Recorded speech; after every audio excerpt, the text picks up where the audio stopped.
Bismillah. Assalamualaikum warahmatullahi wabarakatuh. Bismillahirrahmanirrahim. Alhamdulillahi rabbil alamin. Wa bihi nasta'inu ala umurid dunya waddin. Allahumma sholli wa sallim wa barik ala habibina wa syafi'ina Sayyidina wa maulana Muhammadin wa ala alihi wa ashabihi wa man tabi'ahum bi ihsanin ila yaumiddin. Bismillah. Mari kita lanjutkan ngaji kita.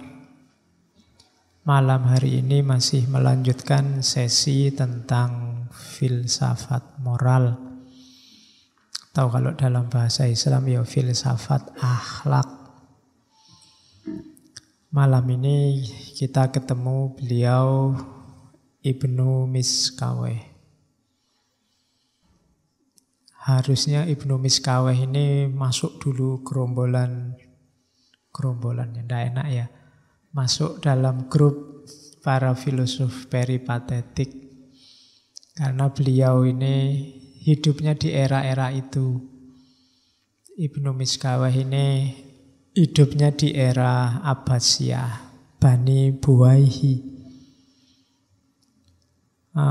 Filosof, ahli matematika, tabib, astronom. Cuma gagasan-gagasannya yang paling terkenal memang tentang akhlak. Ibnu Miskaweh ini filosof yang PNS. Ya, karena dia pegawai pemerintah zaman itu. Jadi tidak masalah, tidak ada halangan kalian bercita-cita jadi filosof sekaligus PNS. Karena ada contohnya, Ibnu Miskaweh. Oke, kitabnya yang paling terkenal ya yang tentang akhlak itu, Tahdzibul Akhlak wa Tadhirul A'raq. Tahdzibul Akhlak itu menjernihkan akhlak dan menyucikan kotoran-kotorannya. Oke, langsung saja ya kita mulai. Sudah agak telat. Meskipun saya senang kalau telat karena nanti lebih pendek. Tapi yang jelas ngajinya nggak usah dipatok macam-macam ya. Ya memang jam 8 sampai jam 10. Cuma ya membacanya itu jangan kaku. Sekitar jam 8 sampai sekitar jam 10. Nah, kalau sekitar itu kan bisa fleksibel. Kalau mulainya jangan telat, selesainya harus on time. Sebelumnya enggak apa-apa. Oke, pokoknya enggak usah dipatok macam-macam lah. Enggak usah nambah beban hidup. Beban hidup kita sudah banyak. Enggak usah nambah aturan-aturan baru. Kita sudah terlalu banyak aturan. Bismillah, kita mulai. Syukur-syukur setengah jam selesai. Saya lebih senang. Karepku itu cepet itu setengah jam. Cuma yo kalian ngangkatnya susah. Ini kan saya giringnya harus pelan-pelan gitu. Kalau di kelas saya biasanya tak ringkes ngajar itu, tak ringkes satu buku jadi cuma satu gambar. Ya, mahasiswa ini paham apa enggak, yang penting cepet.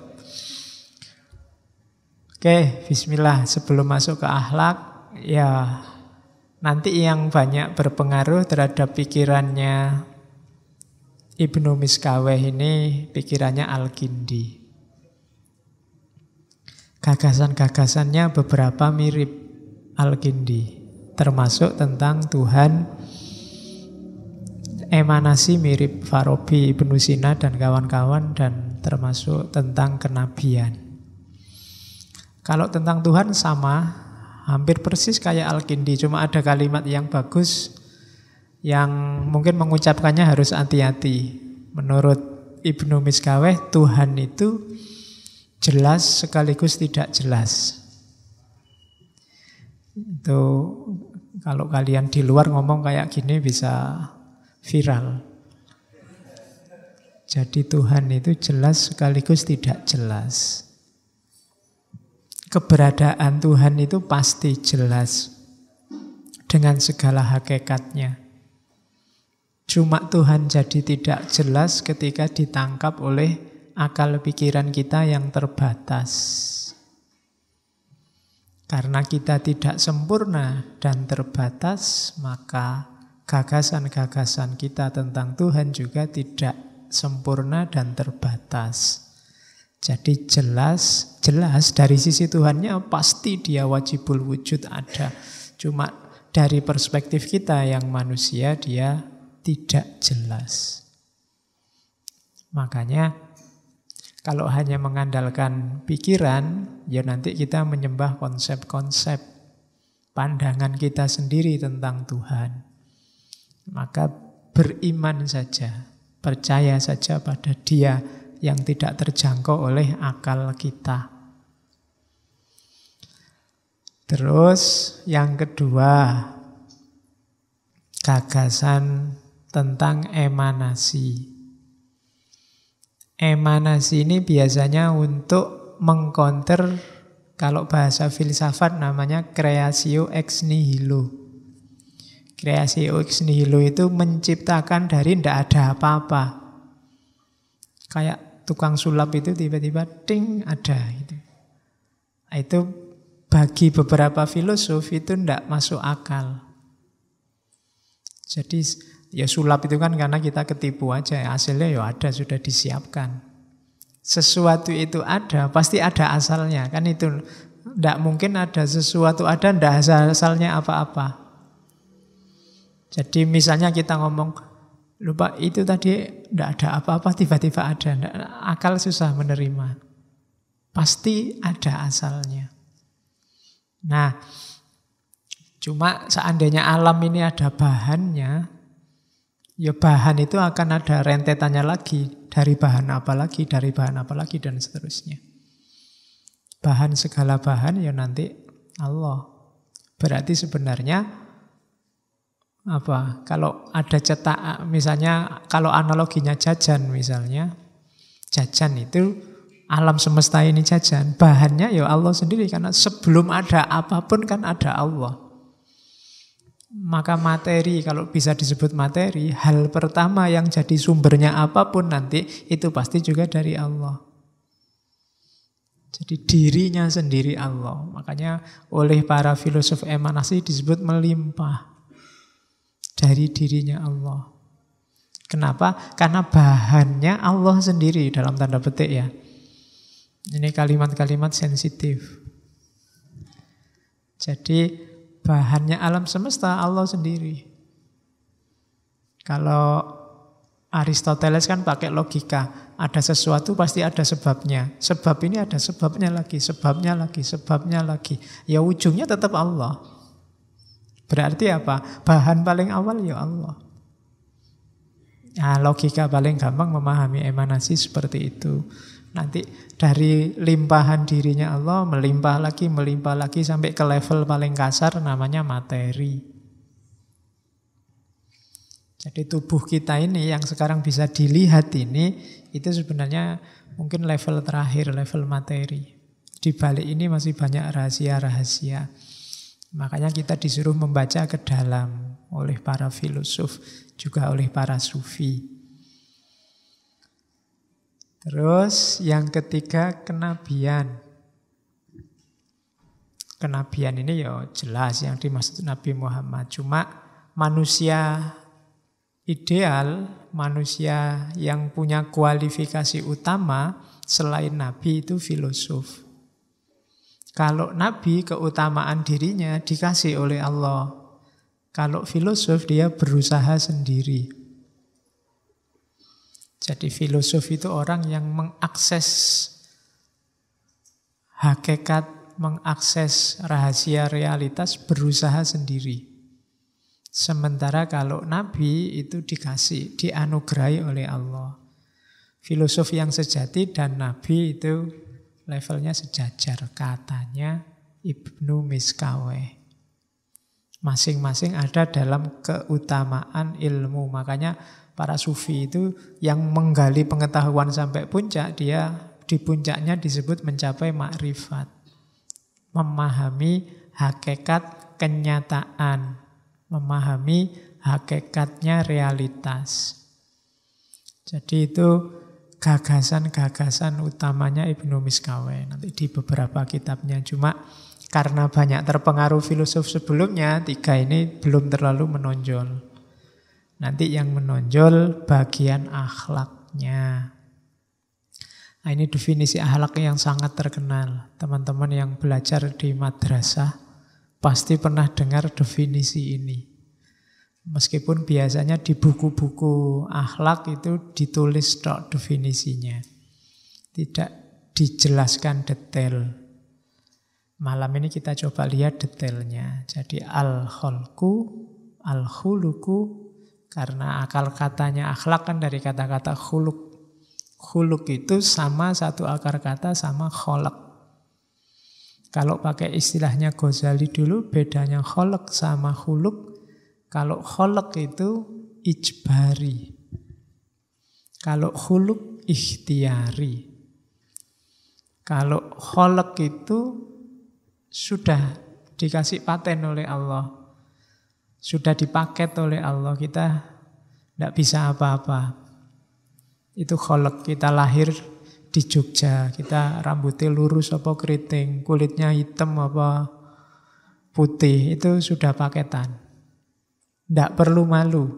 Itu dikasih otomatis oleh Allah. Tidak dosa. Kamu kulitmu hitam itu tidak dosa. Tidak harus menghabiskan uang buat beli pemutih. Kamu wajahmu jelek itu sudah anugerah. Oh iya, yang penting waras. Ya. Jadi itu ijbari. Kita tidak bisa komplain. Beda sama akhlak. Kalau akhlak ikhtiari. Kita dikasih potensi oleh Allah, silahkan milih. Jadi orang baik bisa, jadi orang jahat bisa. Itu khuluk. Sama-sama mampu. Ngelus-elus orang bisa, mukuli orang juga bisa. Mulut kita ini ngomong yang baik-baik mampu, misuh yo fasih. Jadi bisa, kamu tinggal milih dari mulutmu keluar yang seperti apa, bisa. Nah, al-khuluku itu halun lin nafsi, berarti kondisi jiwa. Jadi berarti dia hal, bukan pertama-tama praktek. Jadi kalau moral kan bayangan kita kejujuran macam-macam, enggak. Itu pertama kondisi jiwa. Kondisi jiwa yang mendorong perilaku da'iyatan laha ila af'aliha. Mendorong perilaku yang min ghairi fikrin wala ruwiyatin, tanpa difikirkan dan tanpa dipertimbangkan dulu. Kenapa tidak pakai difikir? Karena sudah otomatis. Dorongan jiwa yang melahirkan tindakan otomatis. Tidak pakai mikir, keluarnya langsung begitu. Baik kok mikir, itu biasanya masih pertimbangan, masih panjang, macam-macam. Tapi yang otomatis. Jadi diminta tolong kok sebentar ya, tak pertimbangkan dulu. Ini untungnya apa bagiku, biasanya begitu. Tapi kalau otomatis nggak usah diminta, langsung tak tolongin kamu. Nah itu biasanya, itulah yang disebut akhlak. Jadi akhlak baik itu ada dalam jiwa. Tidak dalam perilaku, meskipun manifestasinya perilaku. Min ghairi fikrin wala ruwiyatin berarti tidak difikir, tidak dipertimbangkan. Jadi definisinya al-khuluku halun lin nafsi da'iyatan laha ila af'aliha. Maka parameternya akhlak bukan citra. Sehingga orang yang jan-jane tidak apik tapi menampilkan perbuatan baik kita sebut pencitraan. Pencitraan itu kan tampilannya saja bagus, isinya enggak, bukan halun lin nafsi. Jadi akhlak beneran itu halun lin nafsi, kondisi jiwa. Jadi yang digarisbawahi yang pertama jiwa yang mendorong tindakan yang tanpa difikir mendalam, otomatis keluar. Itu berarti akhlak. Orang yang jiwanya jujur, otomatis saja akan keluar kejujuran itu, tanpa harus dirancang-rancang, direncanakan. Terus tujuannya akhlak. Kita belajar akhlak itu tujuannya apa? Karena tadi akhlak itu pendidikan jiwa untuk melahirkan tindakan spontan, berarti melatih jiwa, membiasakan jiwa untuk terbiasa dalam kebaikan. Itu tujuannya pendidikan akhlak. Jadi biasakan dirimu dalam kebaikan. Upayamu membiasakan diri dalam kebaikan itulah pendidikan akhlak. Jadi mendidik akhlak, bukan diceramai. Kenapa kok pendidikan akhlak itu di sekolah ada, pendidikan moral ada. Di sekolah-sekolah, di pondok-pondok pesantren, di lembaga-lembaga biasanya ada pendalaman moral lah, pelatihan SQ dan macam-macam. Tapi kok rasanya masih banyak orang yang tidak mengutamakan moral. Karena cuma diceramahi. Cuma dikasih tahu. Tidak dibiasakan. Pendidikan moral yang bagus itu pembiasaan. Pembiasaan apa? Kalau di situ pembiasaan dalam kebaikan. Orang yang terbiasa dalam kebaikan nanti sampai pada terminal namanya kebahagiaan. Kebahagiaan itu terjadi kalau kebaikan kita utuh. Baik dari aspek lahir maupun baik dari aspek batin. Nah, rumusnya itu. Jadi, didiklah dirimu untuk melakukan perbuatan baik terus. Dalam rangka apa? Membentuk jiwa. Kalau kamu bisa melakukan perbuatan baik, baik kebaikan yang sifatnya, kalau di situ mahsusat maupun makulat, kebaikan rasional maupun kebaikan empiris, kamu akan sampai pada terminal namanya kebahagiaan. Jadi, bahagia itu terminal akhirnya. Kalau kamu hidupmu tidak bahagia, mungkin kebaikanmu kurang. Pikiranmu terlalu banyak cabang, terlalu banyak pamrih-pamrih. Jadi lakukan saja al-khair. Khair itu syai' an-nafi, sesuatu yang bermanfaat. Jadi akhlak itu kondisi jiwa. Berarti pendidikan akhlak itu membentuk jiwa dengan cara gimana? Membiasakan. Membiasakan apa? Membiasakan kebaikan.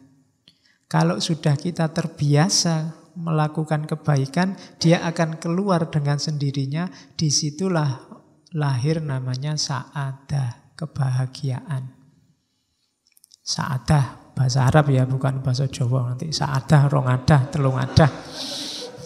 Ya. Sakwadah itu namanya, bukan saadah. Jadi itu tujuannya. Jadi rumusnya simple tadi ya. Ini kalau diomongkan gampang, cuma dijalani abot. Membiasakan dalam kebaikan sampai jiwa kita terlatih sehingga kebaikan keluar secara spontan dari diri kita, dan pada akhirnya kita sendiri yang akan melahirkan kebahagiaan. Jangan dikira kalau kita melakukan kebaikan itu efeknya untuk orang lain. Tidak, untuk diri kita sendiri. Jadi, kalau kita melakukan hal yang baik, biasanya baik itu hubungannya sama orang lain, tapi sebenarnya manfaat paling besar untuk diri kita sendiri. Entah jenis dan level kebaikannya. Baik kebaikan yang sifatnya rasa, mahsusat, empiris, atau kebaikan makulat, kebaikan rasional. Oke, terus enak kalau agak cepat gini enak, bisa jam 9. Nah, ini pinjam dari teorinya Aristoteles. Gambarannya orang yang bahagianya sempurna, sa'adah al-kamil itu ada 5.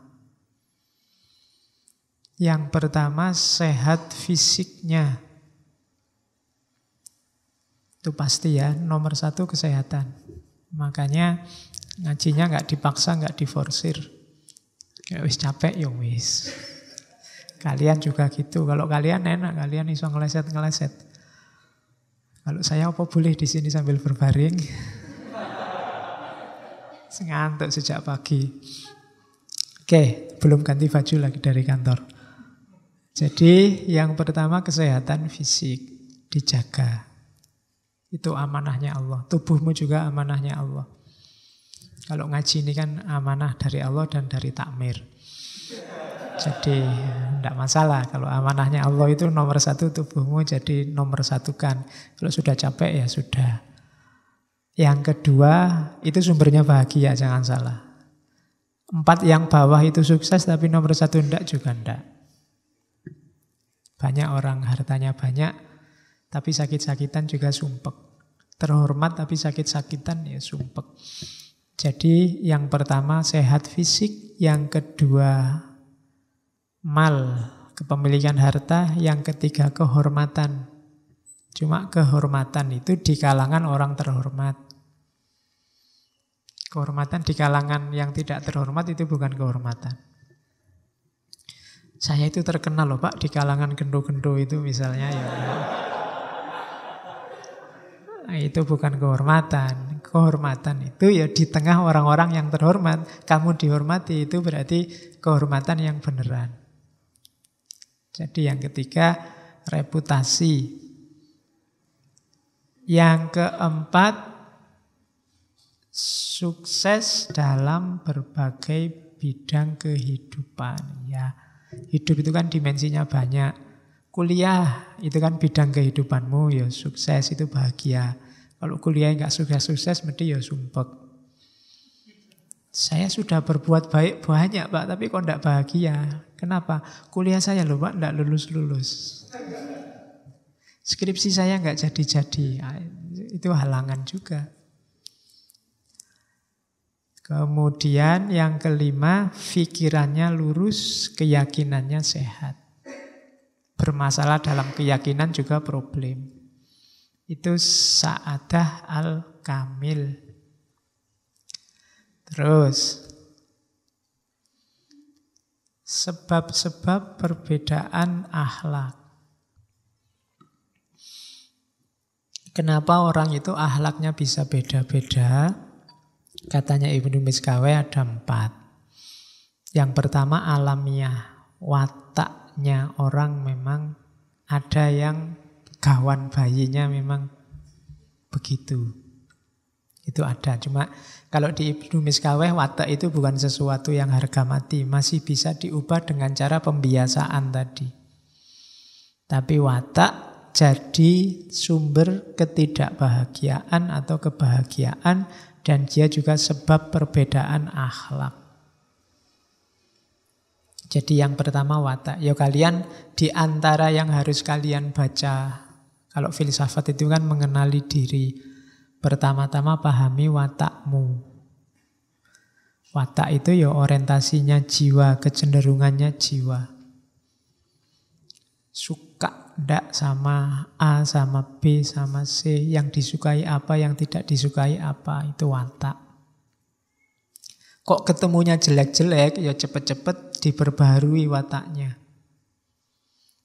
Pak, saya itu kok suka males-malesan ya Pak. Jangan-jangan watak saya itu. Ya, kalau ketemunya jelek, ya diusahakan, dilawan, diganti kontennya biar tidak males-malesan lagi.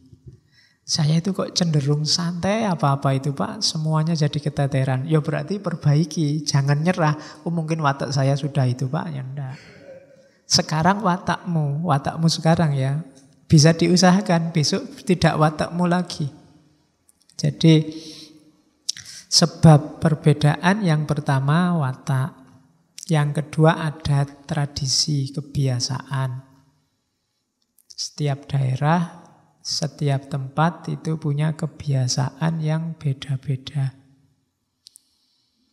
Kebiasaan di Jogja mungkin beda dengan kebiasaan di daerah asal kalian. Itu juga perilaku akhlaknya kadang beda.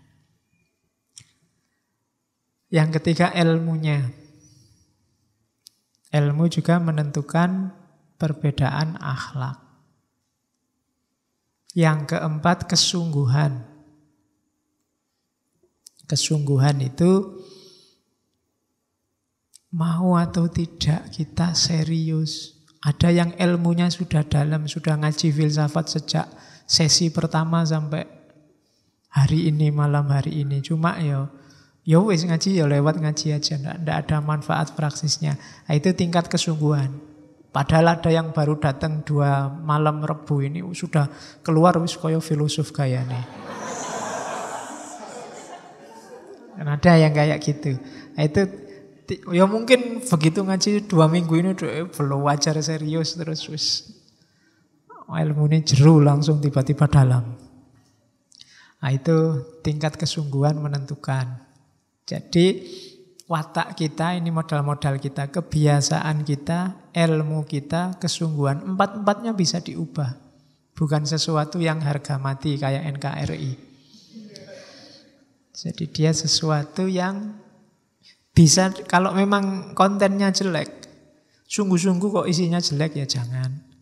Atau pengetahuan kita tentang yang jelek-jelek bisa diubah, ditambah. Atau pengetahuan kita sedikit ya ditambahi. Kebiasaan. Kalau adat kita jelek ya diowah, watak jelek ya diowahi.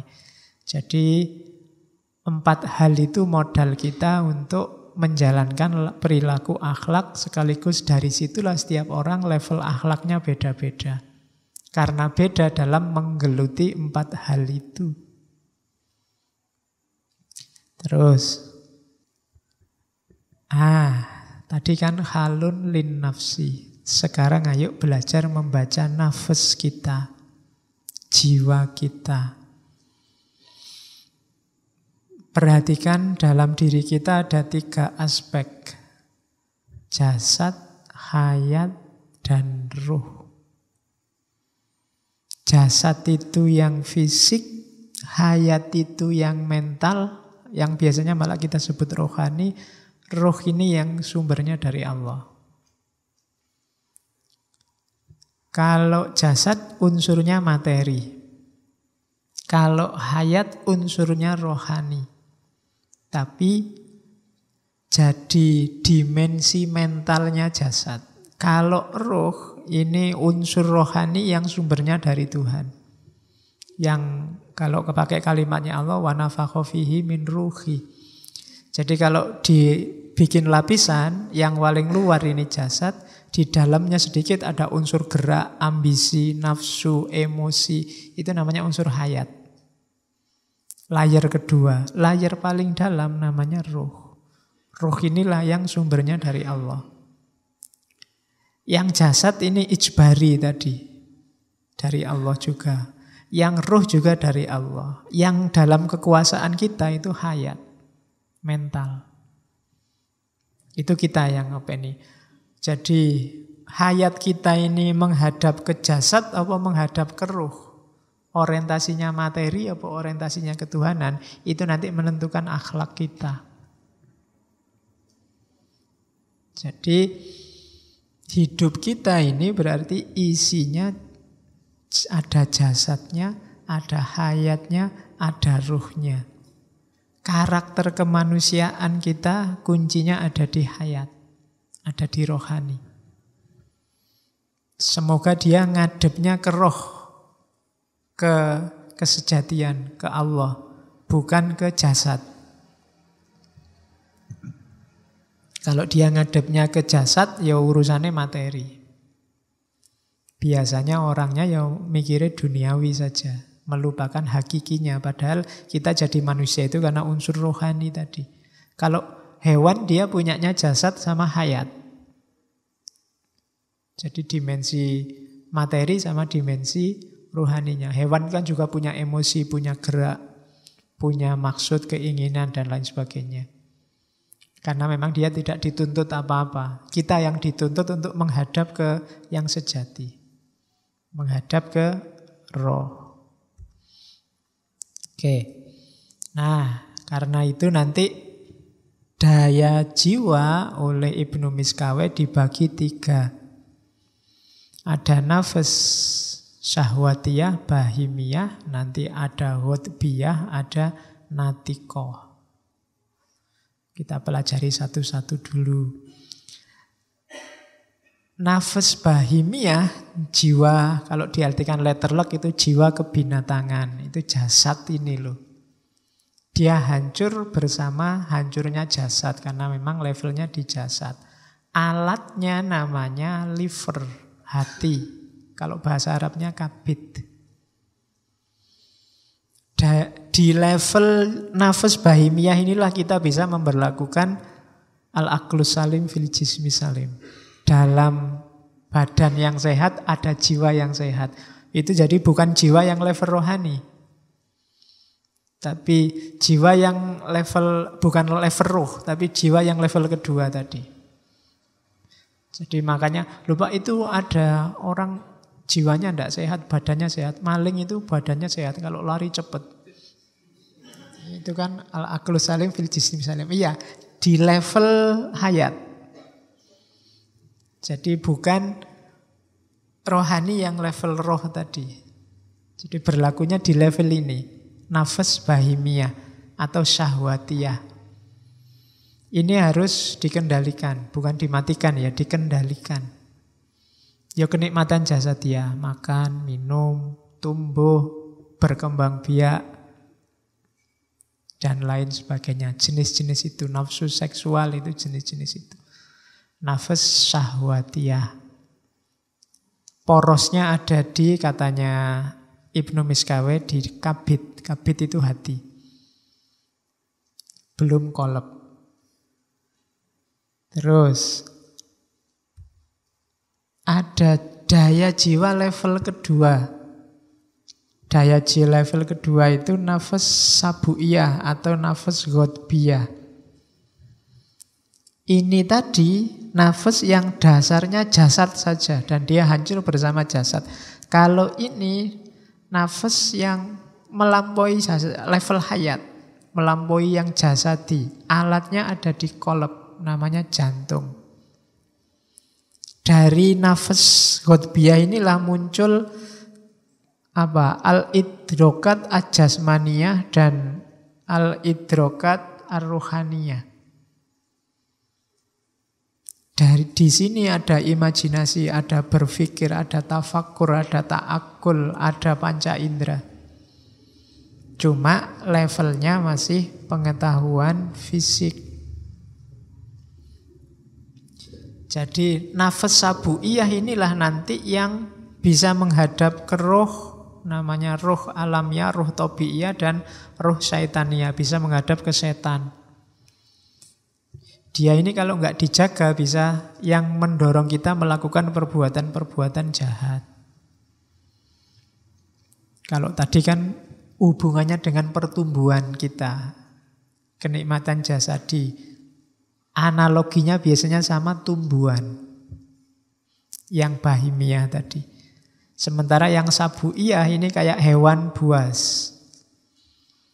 Hewan buas itu kan bisa punya daya pertimbangan, bisa ngukur macan mau menerkam apa, itu kan pakai perhitungan dengan kekuatan berapa, dengan berapa. Jadi itu namanya nafas yang kedua, nafas sabuiyah atau nafas ghotbiyah. Jadi nanti dia bisa nyampe roh alamiah dan roh syaitoniyah. Jadi hakikat yang asli atau ketemu roh kesetanan. Jadi setan apa jadi semakin alamiah, semakin hakiki. Itu nafas ghotbiyah. Ini harus diarahkan. Kalau yang bahimiyah ini kita harus tahu batasnya. Kalau yang sabuiyah kita harus tahu orientasinya. Hidup kita ada di mana? Itu nafas sabuiyah. Oke, terus. Ini saya agak cepat. Masih panjang masalahnya. Yang ketiga nafas an-natikoh. Nafas natikoh inilah atau disebut al-quwah al-akliyah. Al-quwah al-mumayyizah, ketika akal sudah sempurna. Dialah rohani yang tidak hancur ketika jasad juga hancur. Tidak pakai alat jasmania. Bukan kolab, bukan kabit. Karena dia tidak pakai alat jasmania. Dayanya dua, alimat sama amilat. Kalau pakai bahasa Yunani kemarin, Sophia sama phronesis. Kebijaksanaan teoritis dan kebijaksanaan praktis. Kalau daya natikoh ini optimal, kita akan jadi orang bijaksana. Yang kita kejar-kejar selama ini, entah sudah berapa tahun, makhluk yang namanya kebijaksanaan. Itu muncul ketika kita nyampe makom an-nafs an-natikoh. Jiwa yang berpikir, jiwa yang cerdas. Jadi kalau ini tidak ada manifestasi fisiknya. Kadang-kadang jasmaninya terbatas tapi akalnya luar biasa. Daya alimatnya luar biasa. Beberapa filosof kan ada keterbatasan fisik. Stephen Hawking itu pakai kursi roda, orangnya kayak gitu. Ada yang cacat, ada yang... Tapi pikirannya luar biasa karena memang dia tidak ada simbol fisiknya. Ini murni rohani. Jadi kalau diulang dari depan tadi, ada jasad, ada hayat, ada ruh. Jiwa yang kiblatnya jasad namanya nafs bahimia. Yang ngopeni dimensi hayat namanya nafas sabuiyah atau hutbiyah. Yang orientasinya dimensi natikoh, orientasinya ruh itu nafas natikoh. Ini yang dikejar-kejar oleh para filosof. Jadi kita punya 3 level eksistensi yang masing-masing punya nafas, punya jiwa. Optimalkan semuanya. Optimal itu bukan berarti banyak, tapi pas sesuai takarannya, optimal, maka kita akan ketemu kebahagiaan. Urusan jasmani sehat, rohani sehat, dan roh kita juga sehat. Nah, ini tugas hidup yang agak berat. Saya tidak tahu kapan kita mulai serius ke sini. Ya kan? Kalau saya tanya gini, saya khawatirnya kamu mengkeret. Tidak mau lagi belajar filsafat. Abot. Cuma kalau nggak dimulai sekarang, agak berat kalau kamu nunggu tua. Kenapa? Tadi pembiasaan ternyata kuncinya. Pak, ini kan era seneng-seneng, Pak. Sudahlah, saya seneng-seneng dulu, nanti kalau sudah tobat saya ulang lagi rekaman ngajinya, tak ulang lagi. Ya memang kita tidak bisa 100%, tapi mala yudroku kulluhu la yudroku kulluhu. Jangan ditinggal semua. Kalau bisa 10% ya 10%. Kalau bisa 20%, 20%. Latihan mulai hari ini. Cermati dirimu, pahami watakmu, kebiasaanmu, dan macam-macam. Pahami karakter jiwamu, terus diolah pelan-pelan. Cari yang jelek-jelek, diolah. Saya biasanya gini, latihan enggak gini, pelan-pelan, dan seterusnya. Kamu sudah yang tahu mana yang baik, mana yang buruk. Oke. Ini kelanjutannya, nafas natikoh. Jadi nafas natikoh itu tingkatannya 3. Akal potensial, akal aktual, akal perolehan. Jadi akal potensial itu kayak tadi ya, kita punya potensi, punya kapasitas untuk jadi orang baik, untuk jadi natikoh, jadi orang bijaksana. Kalau potensi ini kita wujudkan, namanya akal aktual. Nanti akal yang aktual ini, dia punya kesempatan ketemu dengan namanya akal perolehan, akal mustafat. Akal mustafat kadang-kadang disebut akal fa'al, akal aktif. Apa sih akal mustafat itu? Hikmah dari Allah. Cuma kalau kita belum nyampe level aktual, kita tidak akan ketemu mustafat. Kalau kita tidak bergerak naik, ya Allah tidak akan turun. Kalau kita tidak berusaha, ya tidak akan ketemu hikmah. Jadi kita belajar terus ketemu hikmahnya. Orang kan sering bilang, wah saya mendapat hikmah. Itu dari atas. Namanya akal mustafat, akal fa'al.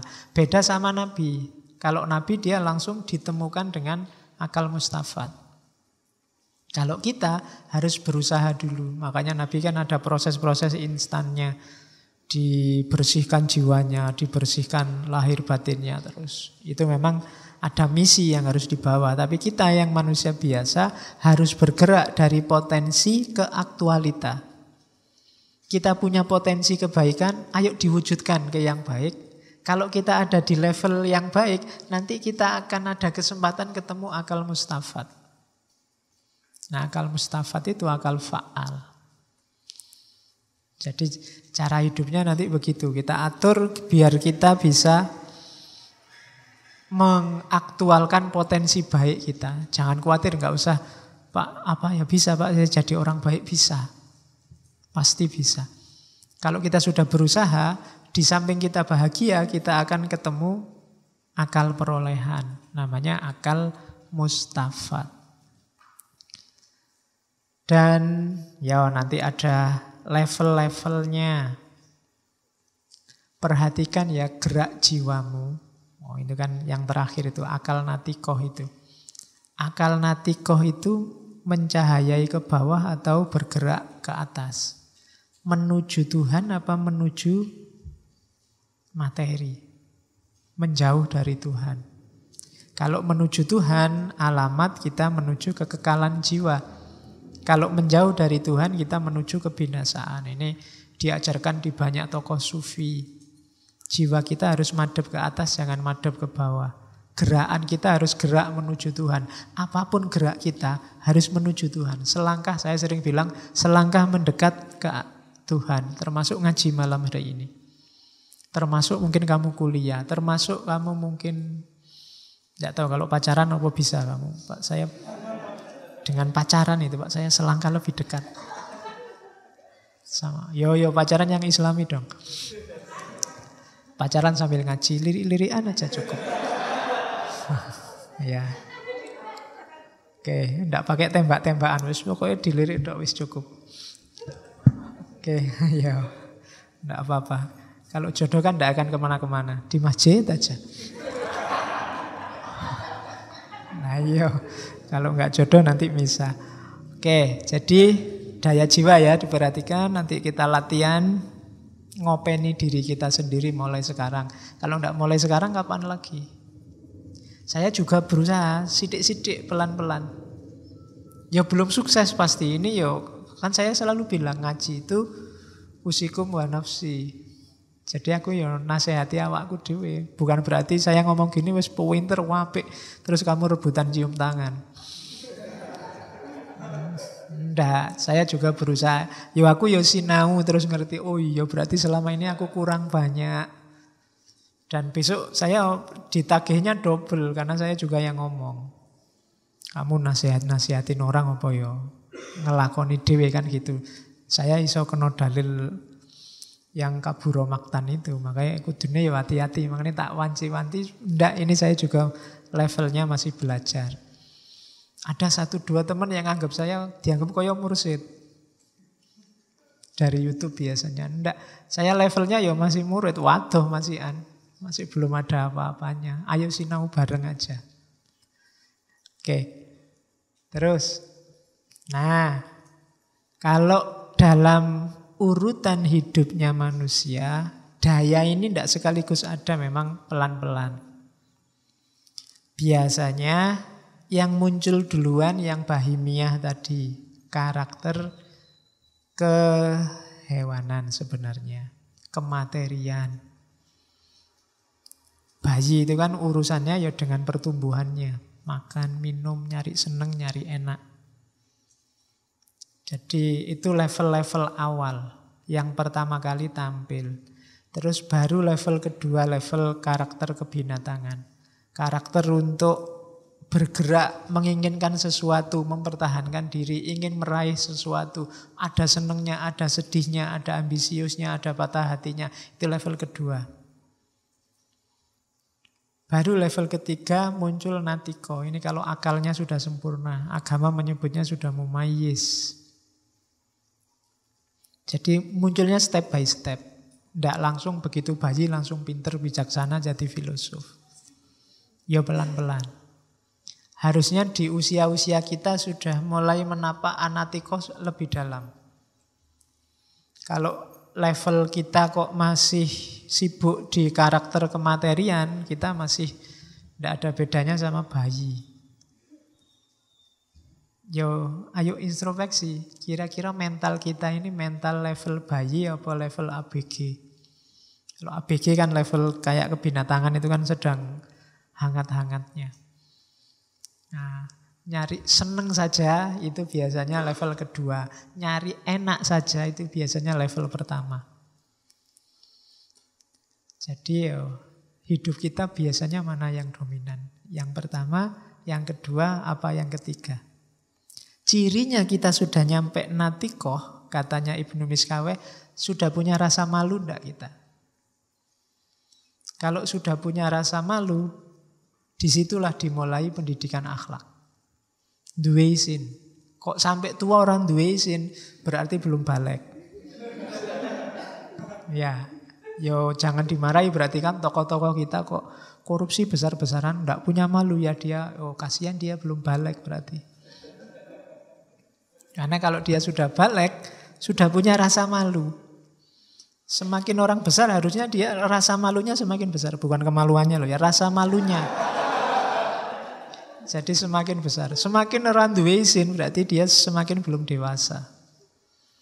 Jadi adikmu besok, anakmu besok kalau sudah ngerti malu, saatnya pendidikan akhlak. Berarti dia sudah bisa membedakan mana baik, mana buruk, mana pantas, mana tidak pantas. Saatnya dididik akhlak. Karena parameternya rasa malu. Makanya Nabi bilang, kalau kamu tidak malu, lakukan apapun yang kamu inginkan. Terus, sekarang manusia ideal. Cirinya manusia yang sudah paripurna akhlaknya itu biasanya syaratnya ini. Asyauq ila ma'arif wal ulum. Rindu pada ilmu pengetahuan.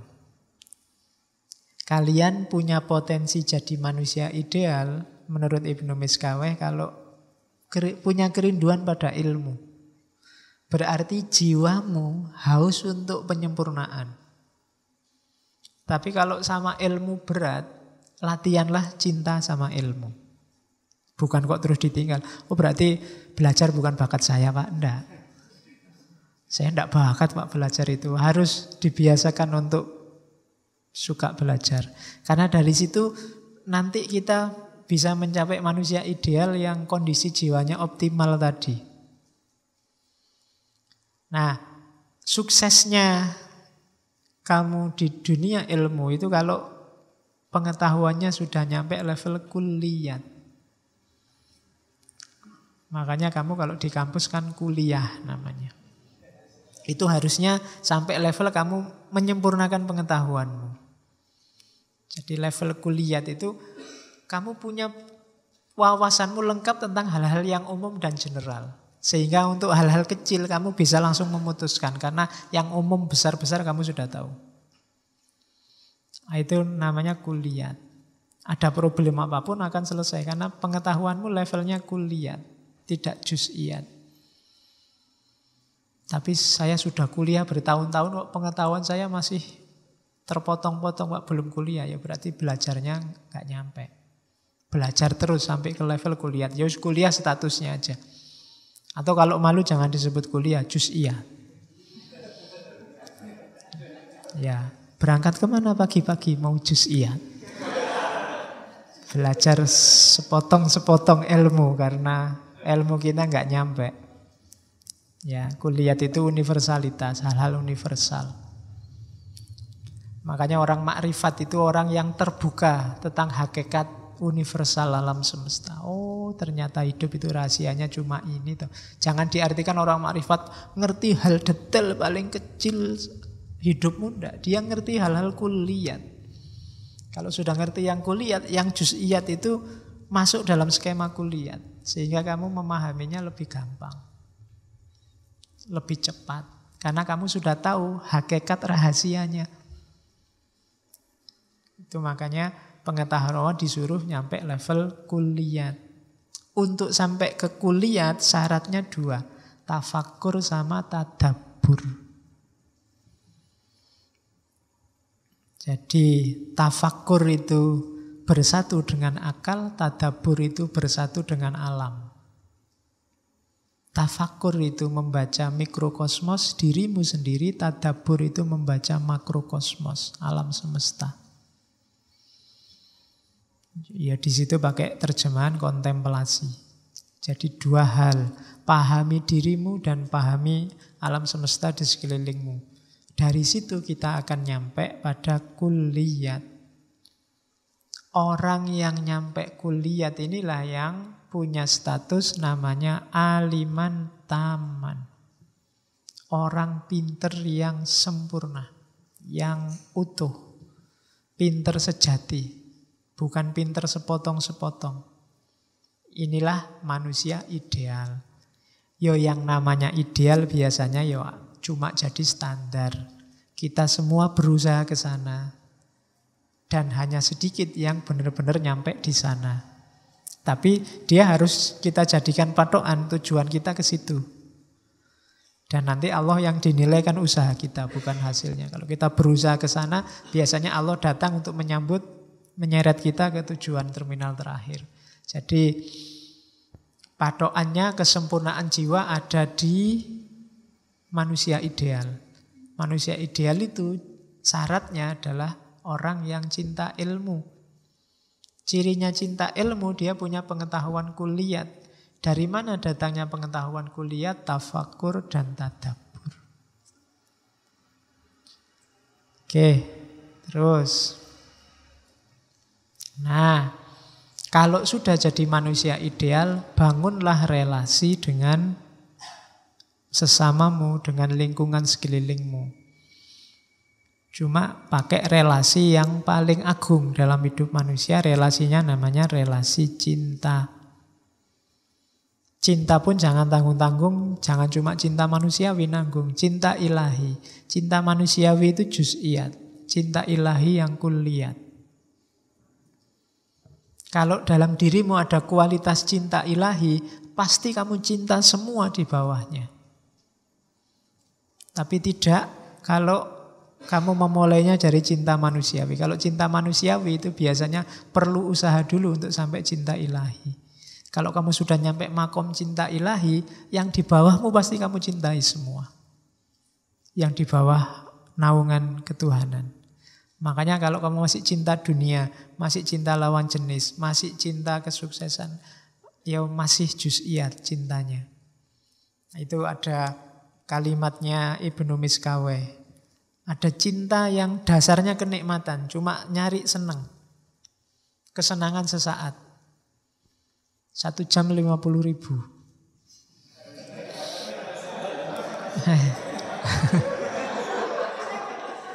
Iya.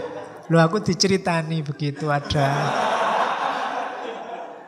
hotel-hotel melati tertentu itu jam-jaman sak jam 50.000. Lah kok murah? Ya. Padahal itu cuma istirahat sebentar. Mbok kalau istirahat sebentar di masjid aja kan boleh. Gratis, tidak membayar. Kalau dasarnya kenikmatan, melekatnya cepat, hilangnya cepat. Jadi cepat loh itu, paling berapa menit kan kamu sudah. Pengennya kemerungsung kayak ya, tapi cepat selesai. Jadi itu dasarnya kenikmatan. Ya enggak cuma itu ya, kenikmatan makan, kenikmatan itu. Kalau pas lagi lapar kan kayak ya, semua mau dimakan. Begitu makan sudah kenyang ya sudah selesai, cepat.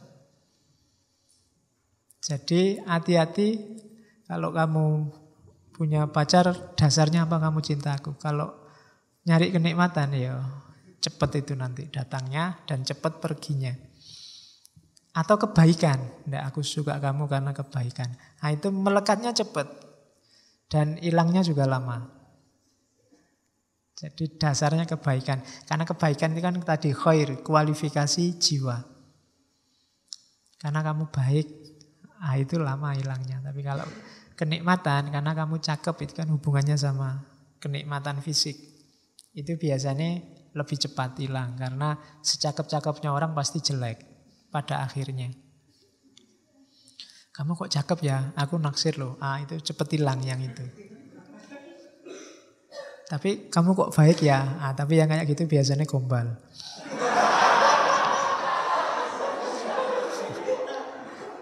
Aslinya yo nyari fisik.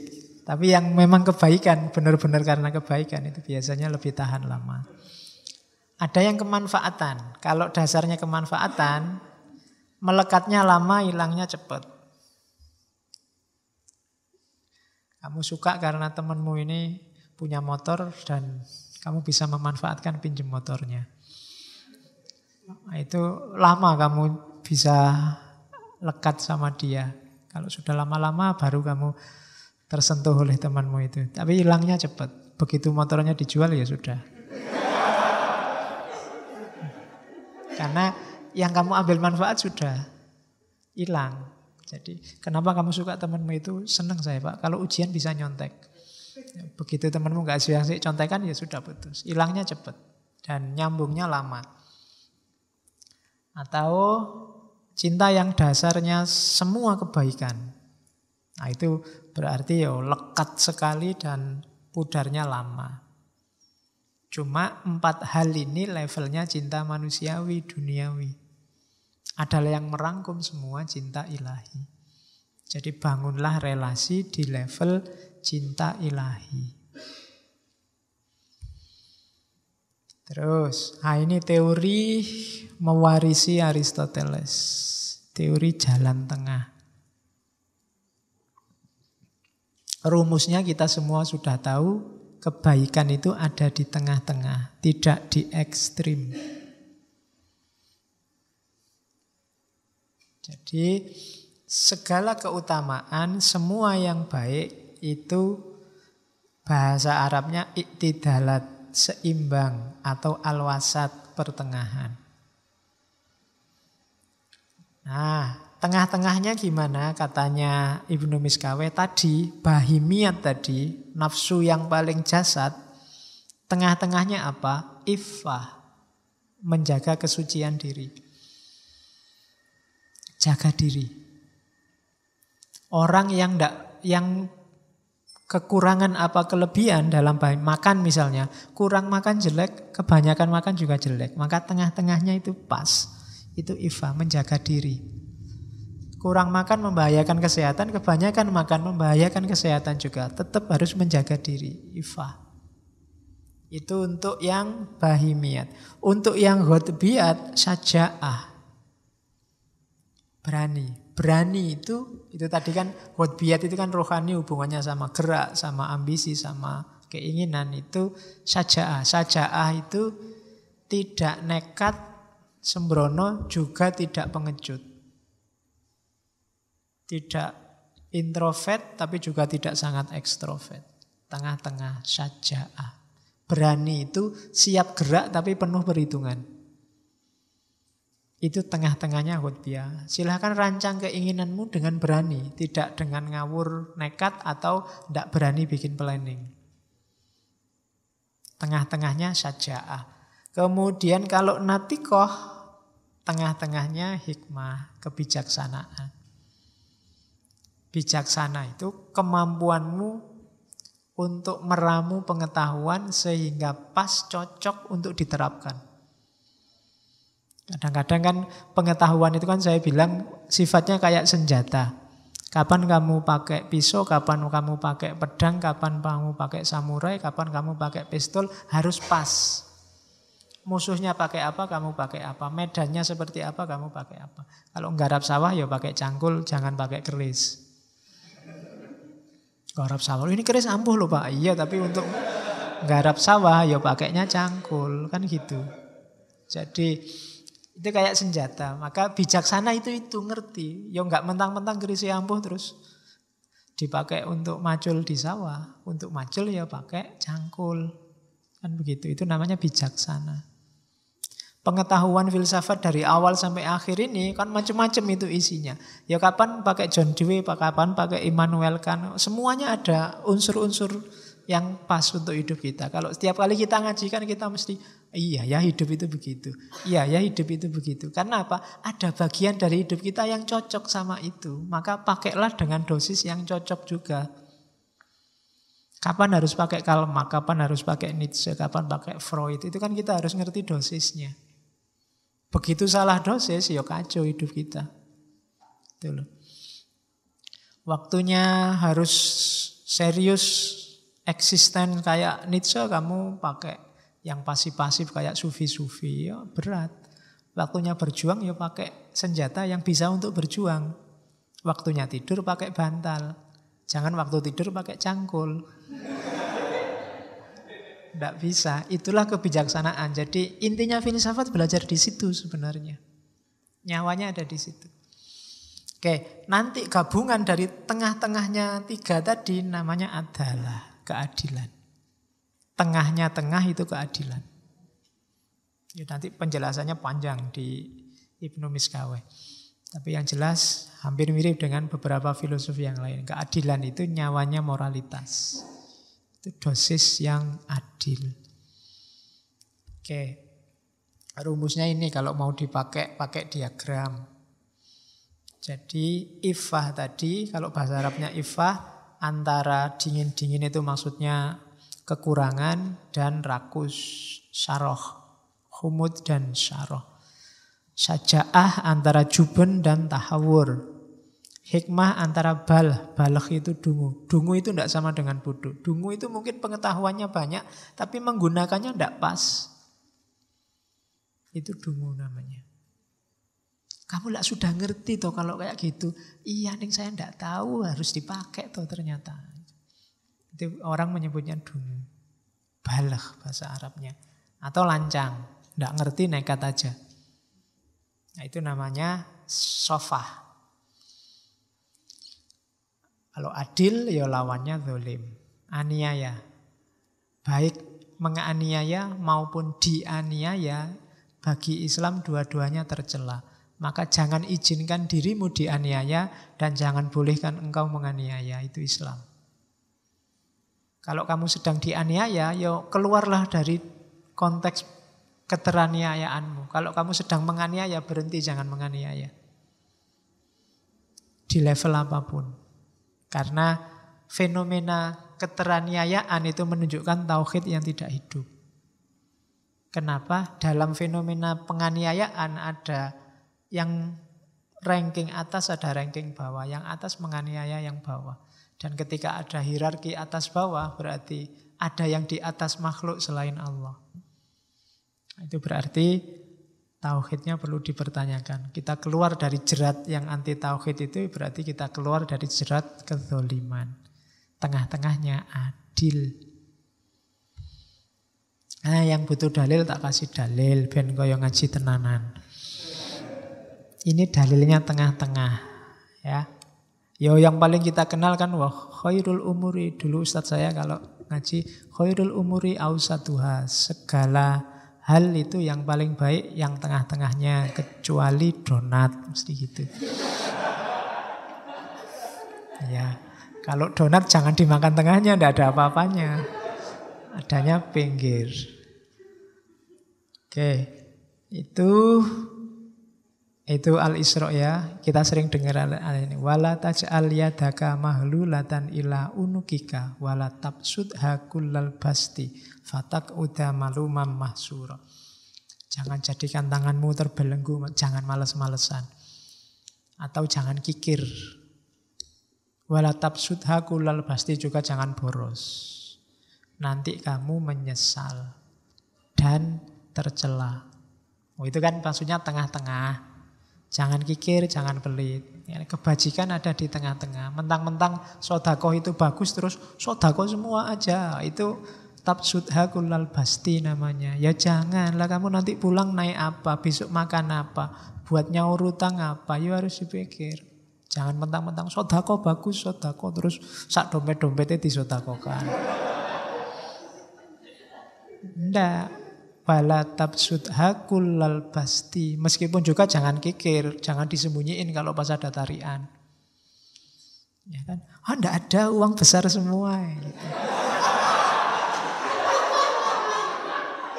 Ya, sering ya gitu. Ndak ada yang kecil gitu.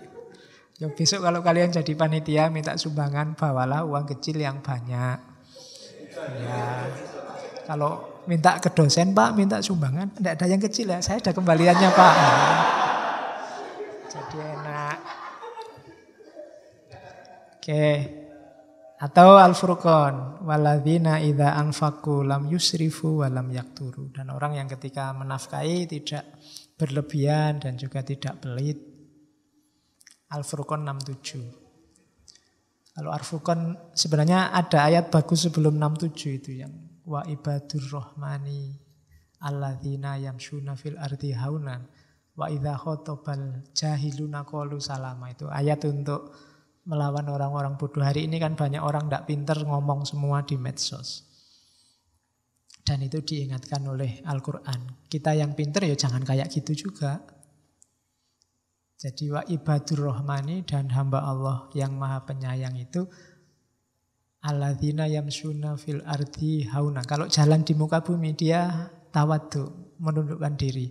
Wa idza khatabahumul jahiluna, kalau ada orang-orang bodoh ngomong macam-macam termasuk tentang dirinya, qalu salama. Mereka hanya ngomong hal-hal yang menyelamatkan, hal-hal yang damai, hal-hal yang dingin.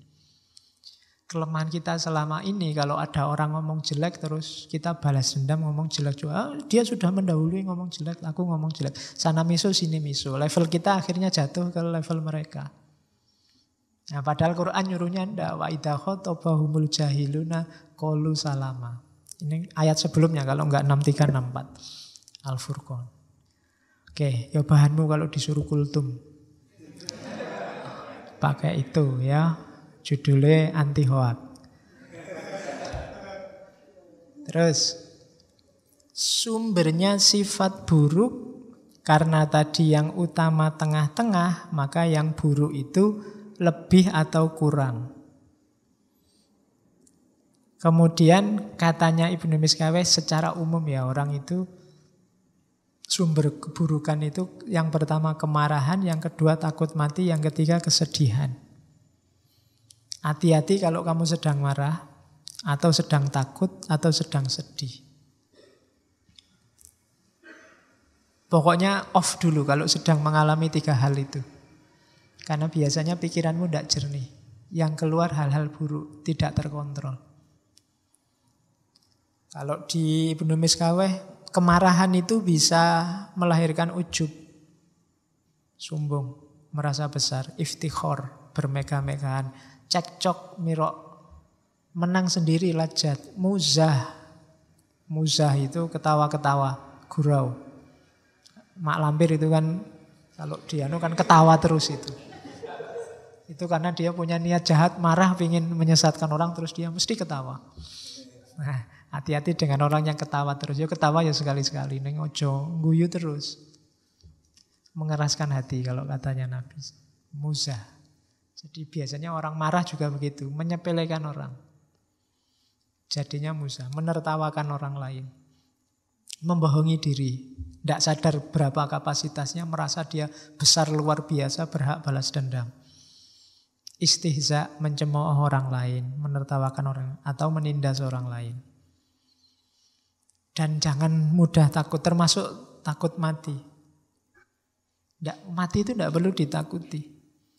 Orang takut mati karena tidak tahu hakikat kematian, tidak tahu nanti setelah mati ada apa, tidak tahu kalau jiwa itu kekal, menganggap mati itu berat luar biasa, takut siksaan setelah mati, tidak tahu yang dialami setelah mati, takut meninggalkan keluarga, harta, dan lain-lain. Tidak usah ditakuti. Belajarlah tentang kematian, nanti kamu akan paham. Ya nanti entah sesi kapan kita ngomong filsafat kematian. Kalau kamu berani. Ada beberapa filosof barat timur termasuk Jawa yang ngomong tentang kematian. Bahkan tembang Jawa itu simbol-simbolnya simbol kematian. Beberapa. Oke. Kalau kesedihan, katanya Ibnu Miskaweh sumbernya biasanya dua. Berpisah dari yang dicintai atau gagal meraih yang dicintai. Meraih yang dicari. Ya karena yang dicari biasanya yang dicintai itu. Jadi perpisahan dan kegagalan, sumber kesedihan. Diinget-inget ini ya, begitu kamu, wah aku mengalami perpisahan ini, off dulu. Karena kamu sedang sedih itu mesti. Atau gagal, itu coba jangan mutusin apa-apa dulu. Tenangkan dulu pikiranmu. Sampai jernih lagi baru berpikir. Sedang takut luar biasa itu juga hati-hati. Orang takut itu biasa. Makanya cowok-cowok kan sering ngajak pacarnya nonton film horor. Karena waktu takut itu pikirannya gak jalan ya. Ngerangkul ya. Jadi enggak, jangan. Kalau takut off dulu. Yo, kalau lihat film horor dipikir dulu. Kira-kira. Ya. Oke. Makanya kalau lihat film horor berdoa saja semoga tidak takut atau semoga nggak ada hantunya. Nggak jadi nonton film horor. Masa sudah ngopi film horor sudah mau dilihat waktu hantunya keluar malah merem. Nggak berani aku lihat, jadi jangan lihat film horor, Mas. Wong ya sudah nyewa film horor kok nggak mau lihat. Oke. Nah, ini resepnya dari Ibnu Miskaweh untuk menguatkan akhlak. Tadi kan akhlak harus dibiasakan. Ada tipsnya. Yang pertama, jangan bergaul dengan orang jelek. Orang yang bangga berbuat dosa. Orang yang dosa itu biasa, santai aja, itu hati-hati. Orang yang terbiasa dalam kejelekan, itu akan mempengaruhimu. Kalau dunia psikologi mungkin kenal aura namanya. Kamu juga sedikit banyak akan terpengaruh.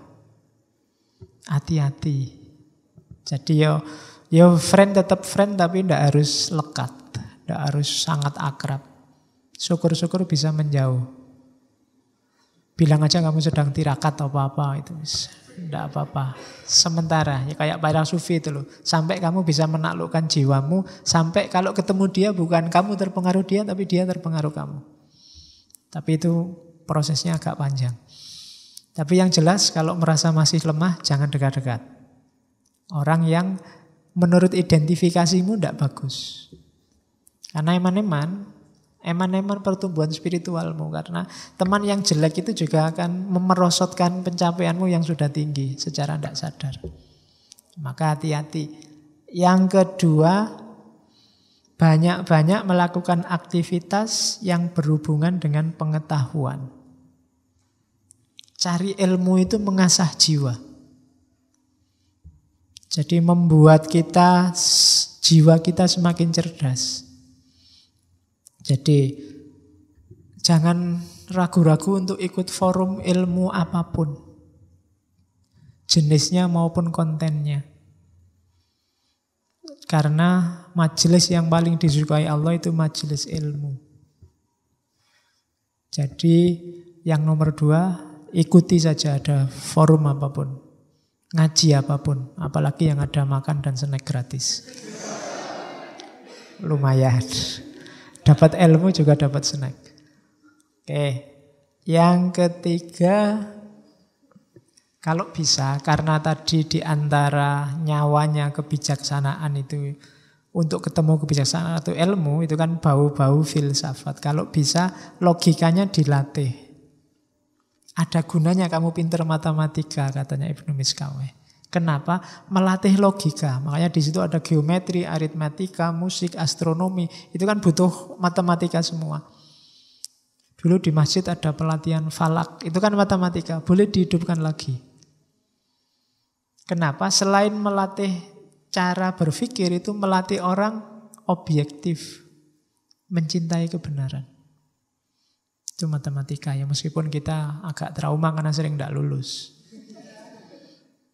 Ya, tapi nyawanya logika itu kan ada di matematika. Ayo latihan itu untuk cinta kebenaran. Orang yang katanya Ibnu Miskawe, orang yang suka matematika itu dia terbiasa jujur dan menyukai kebenaran. Karena matematika itu tidak bisa bohong. 2 tambah 3 ya 5. 1 tambah 1 ya 2. Selalu jujur.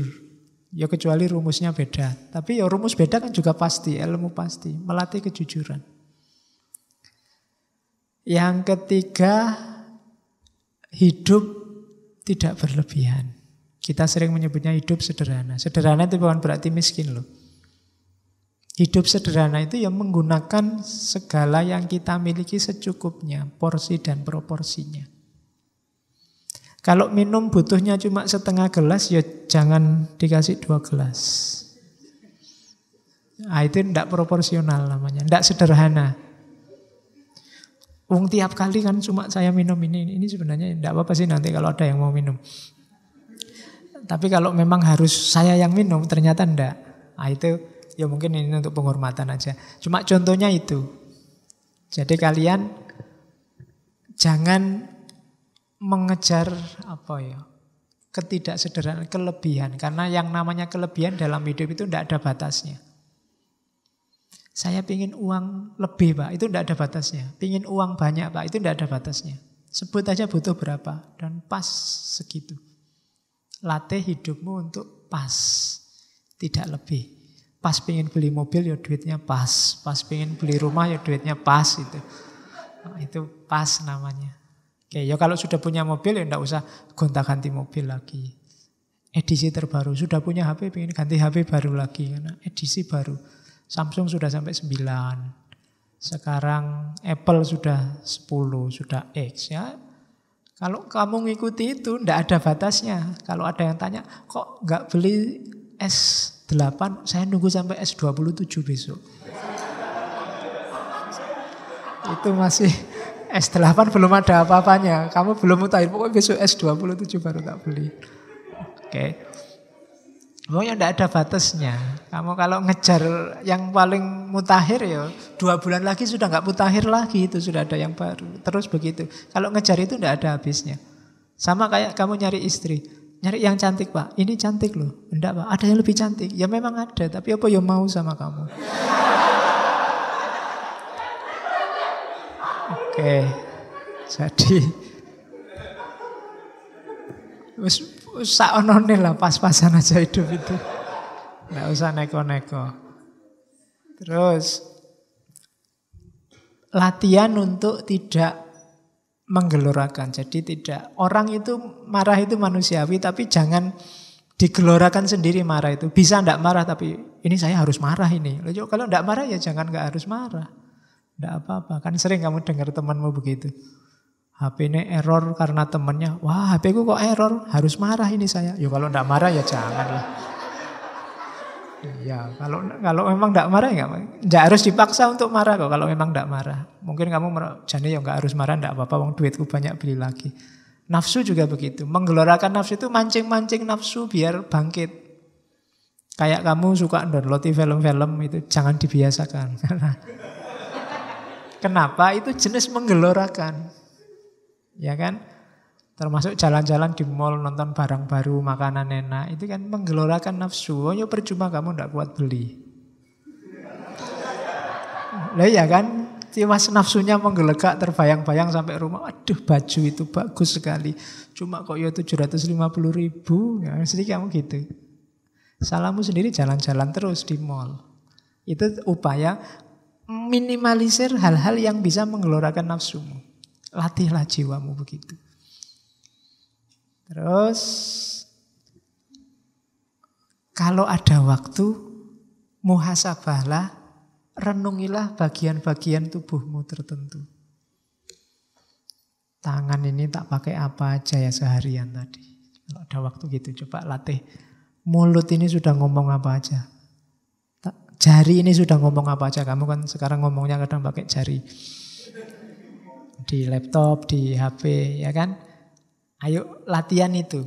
Yang baik-baik enggak, atau kalau jelek apa. Jadi perhatikan seluruh tindakan dan rencananya.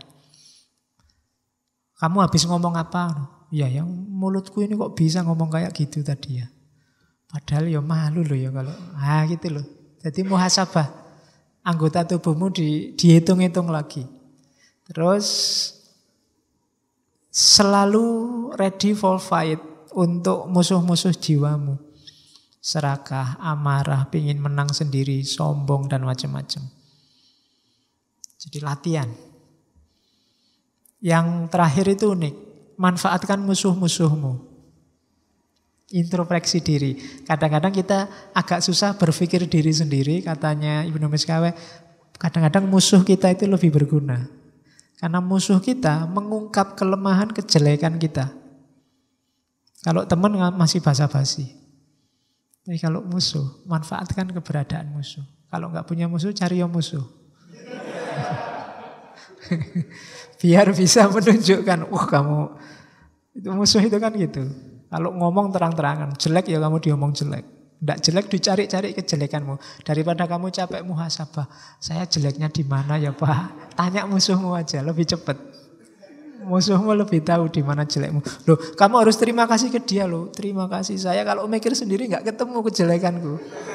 Kamu sudah bantu berpikir tentang kejelekanku. Itu berguna untuk muhasabah, ada musuh.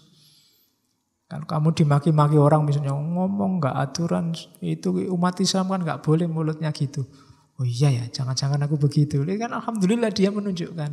Tadi kamu nggak sadar ngomong jelek, tapi gara-gara punya musuh. Nah, jadi itulah manfaatnya haters. Oh iya kan? Makanya ndak masalah kamu punya haters. Meskipun ndak punya, ya pura-pura punya ben kayak terkenal. Biar kayak orang terkenal. Haters itu gunanya apa? Menunjukkan di mana jeleknya kita. Dan itu berharga sekali loh buat kita kalau ingin naik kelas. Kualitas hidup kita semakin baik. Jadi kalau ada orang maki-maki kamu, menjadikan kamu, terima kasihlah. Karena kamu tidak punya waktu untuk muhasabah sendiri. Dibantu dia yang muhasabah tentang kita. Itu jasanya besar untuk hidup kita. Jadi terima kasih haters. Besok bikin kaos itu ya. Terima kasih haters. Kamu membuka mataku tentang betapa aku ini banyak kejelekannya. Kan gitu. Oke, itu saya potong dari Tahdzibul Akhlak itu. Kita harus selalu dalam proses perbaikan akhlak. Karena inna wujuda jauharil insan muta'allakun bikudrati fa'ilihi wa kholikihi tabaraka wa taqaddasa ismuhu ta'ala. Kalau bentuknya jiwa, kapasitas potensinya jiwa itu berhubungan dengan takdir, kudrat dari pembuat dan penciptanya yaitu Allah. Kalau wujud, tapi kalau tajwid, fa'amma tajwidu jauharihi famufawwadun ilal insan wa huwa muta'allakun bi iradatihi. Kalau perbaikannya, jadi wujud itu keberadaannya, tajwid itu memperbaikinya. Perbaikan jiwanya itu dititipkan mufawwadun menjadi haknya, menjadi tugasnya manusia. Berhubungan dengan niatnya, keinginannya. Maka setiap hari kita harus berniat untuk memperbaiki akhlak kita. Memperbaiki akhlak kita berarti memperbaiki diri kita. Nyawanya diri kita ada di situ. Cara memperbaikinya gimana? Itu ada 4 hal yang disarankan oleh Ibnu Miskaweh. Yang pertama, adat wal jihad. Biasakan diri dan jihad. Jadi jihadun nafas ini memperbaiki akhlak. Taklukkan dirimu, nafsu-nafsu rendah, keserakahan yang tidak terbatas, taklukkan. Biasakan dirimu dengan sungguh-sungguh. Kuncinya sejak awal tadi pembiasaan.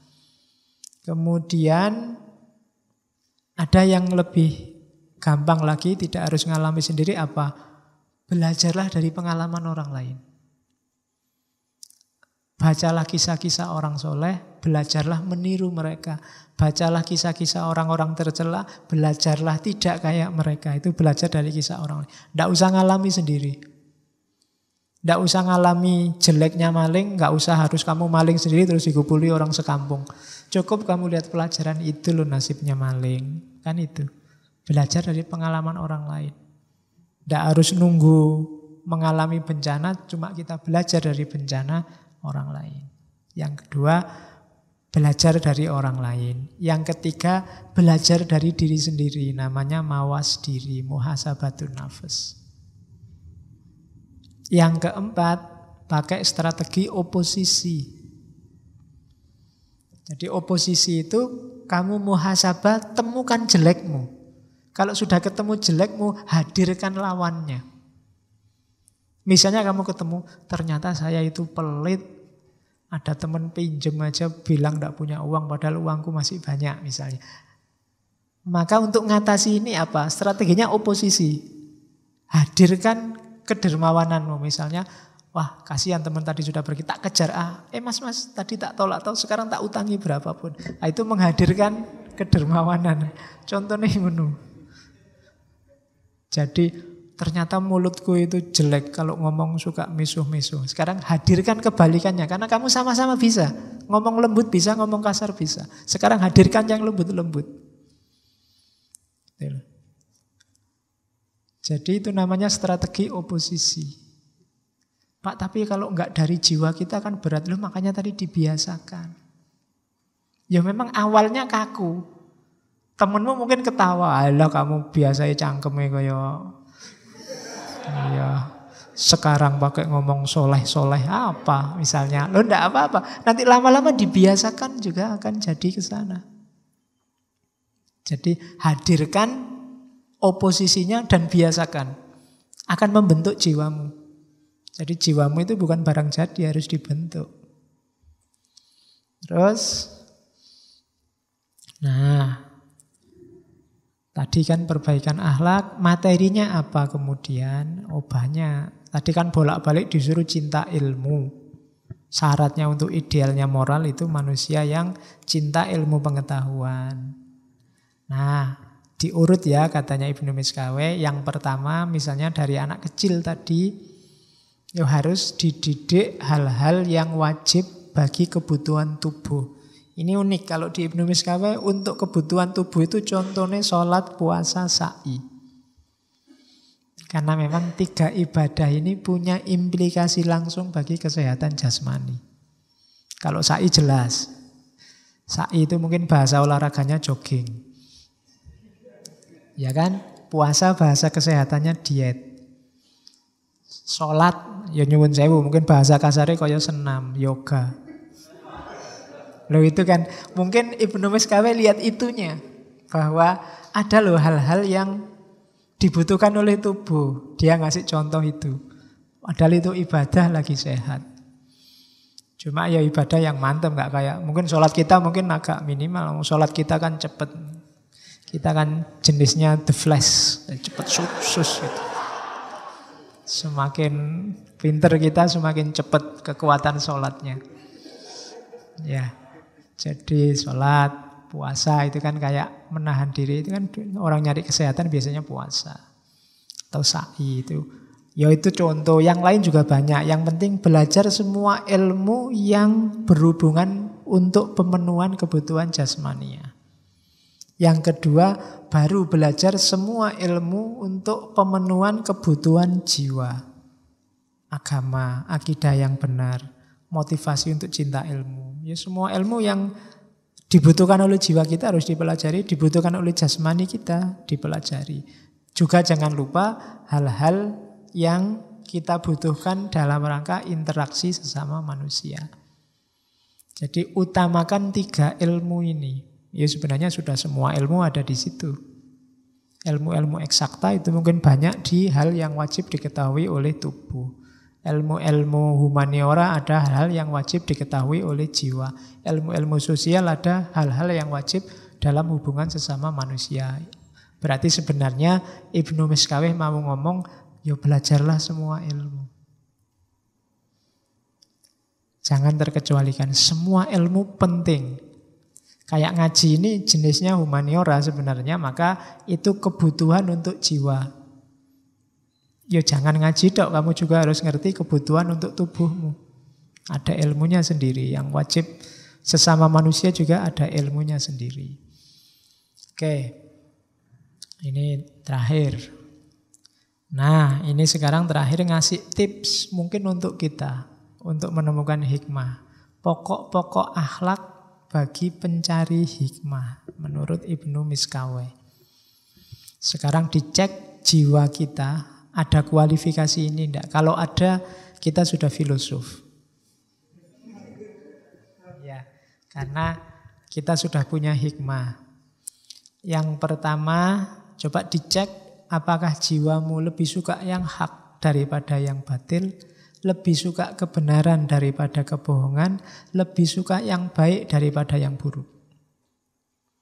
Kalau masih belum ya enggak. Karena ada orang itu kebohongan enggak apa-apa asal menguntungkan kelompokku. Hoak enggak apa-apa asal menguntungkan kelompokku. Itu berarti sebenarnya jiwa kita masih belum cenderung pada kebenaran.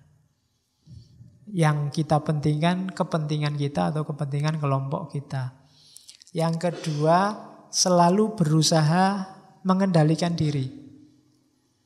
Ya nanti saya titip kalau muhasabah coba dicek ya, dalam sehari kira-kira berapa jam kamu sadar bahwa kamu itu manusia, hamba Allah, punya tugas, sadari aja keberadaanmu, kira-kira berapa jam. Karena hidup kita ini terjebak oleh rutinitas-rutinitas.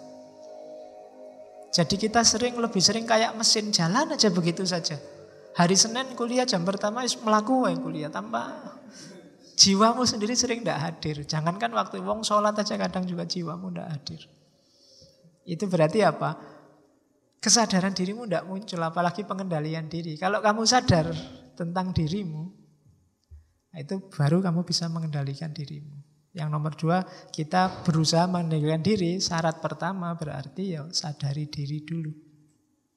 Sering-sering kalau lagi ngapa-ngapain coba dicek. Oh iya ya, sekarang aku ada di sini ngasih ngaji, tadi di kampus. Aku ini sekarang posisinya sebagai yang ngasih wawasan, tapi apa ya pantas aku kayak gitu kan, kesadaran bahwa aku sekarang ada di sini. Kamu ngaji di situ mungkin ya sambil melayang kemana-mana pikiranmu.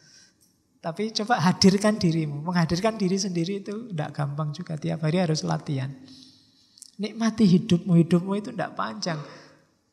Tidak ada hadisnya Nabi. Tidak ada orang hidup setelah ini 100 tahun setelah ini masih hidup juga. Berarti pendek hidup kita. Seringlah hadir dalam hidupmu sendiri. Karena kamu sering tidak hadir. Apalagi orang yang jatuh cinta. Yang hadir pacarnya terus. Di sini itu isinya orang lain. Mungkin dosen pembimbingnya, mungkin ya kan tukang warung, mungkin pokoknya nggak pernah dirinya sendiri hadir dalam pikirannya. Ayo dihadirkan diri kita. Eman-eman kita membunuh diri kita sendiri, menyingkirkan diri kita sendiri dan menghadirkan banyak orang lain di kepala kita. Nikmatilah hidupmu, hadirkan dirimu, baru bisa mengendalikan diri. Yang ketiga, berpegang teguh pada syariat. Jadi keyakinan agamamu, yakinilah sekuat mungkin, jalankan. Ini hubungannya sama kebahagiaan. Mana yang kamu anggap benar, jalankan itu. Fastabiqul khairat katanya Allah. Tidak usah kakean debat. Keyakinanmu akan kebenaran, jalankan. Pegang teguh itu.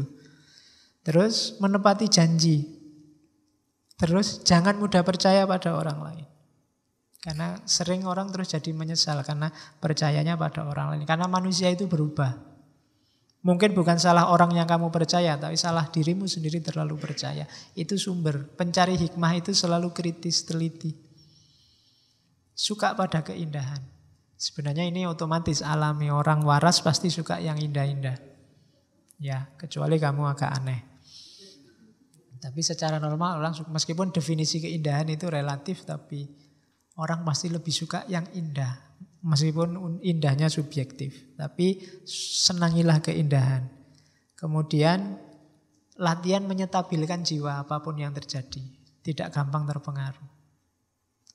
Sukses, gagal, dan yang sejenis itu tetap kukuh jiwamu dalam akhlak.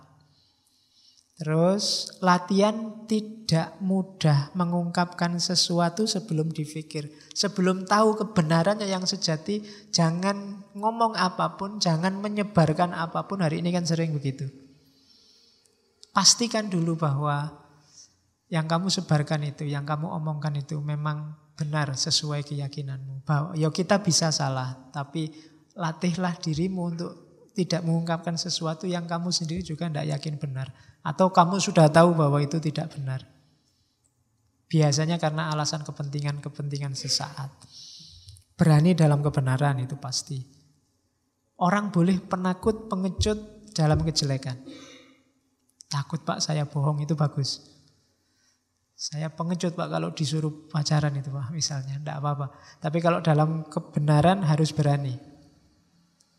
Terus mengisi sisa umur untuk hal-hal yang penting. Ini juga, kamu introspeksi lah. Dalam 24 jam hidupmu, kira-kira berapa jam yang serius dan penting?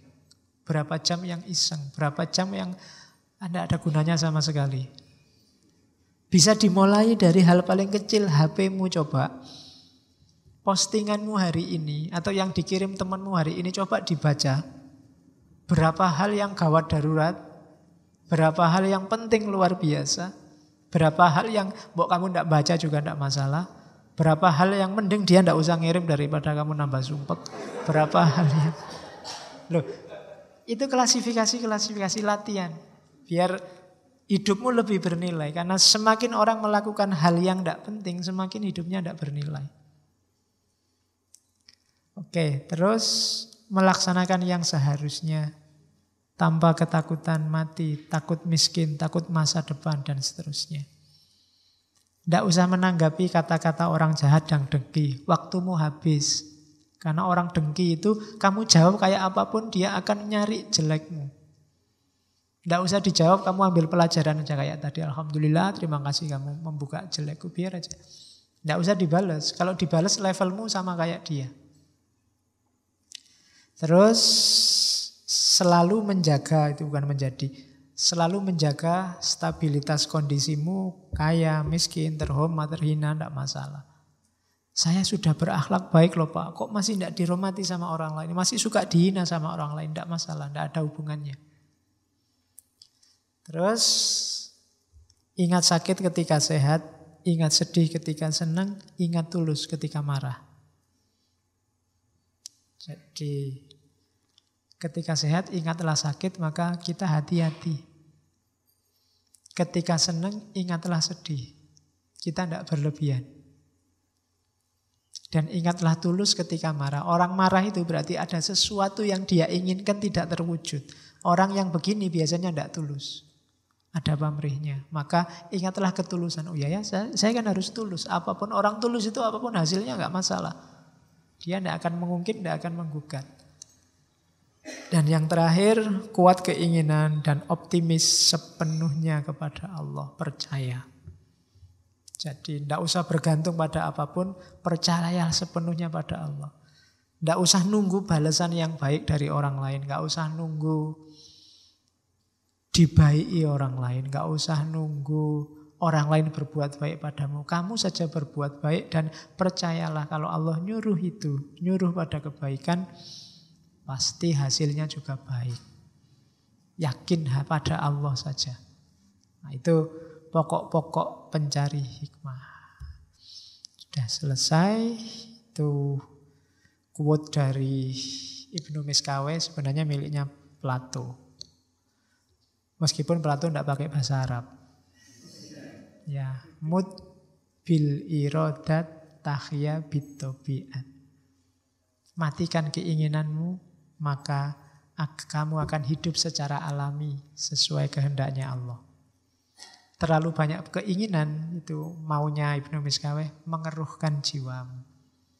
Pasrahkan saja semua keinginan, hidup secara alami. Mut bil irodat tahya bitobiat. Oke, alhamdulillah Ibnu Miskaweh selesai juga. Meskipun tadi kamu tak bilang jam 9 selesai ya, ternyata agak mundur sedikit. Jam 10. Ya. Ya, karena kalau tak bilang jam 10 nanti kamu nunggu, kok lama jam 10-nya gitu. Jam 9 wis. Nanti kita mundur-mundur sedikit. Oke, alhamdulillah selesai sesi ketiga. Minggu depan kita belajar filsafat Jawa. Moralitas Jawa yang basisnya Serat Wedotomo. Saya akhiri sekian, kurang lebihnya mohon maaf. Wallahul muwaffiq, wallahu a'lam bishawab. Wassalamualaikum warahmatullahi wabarakatuh.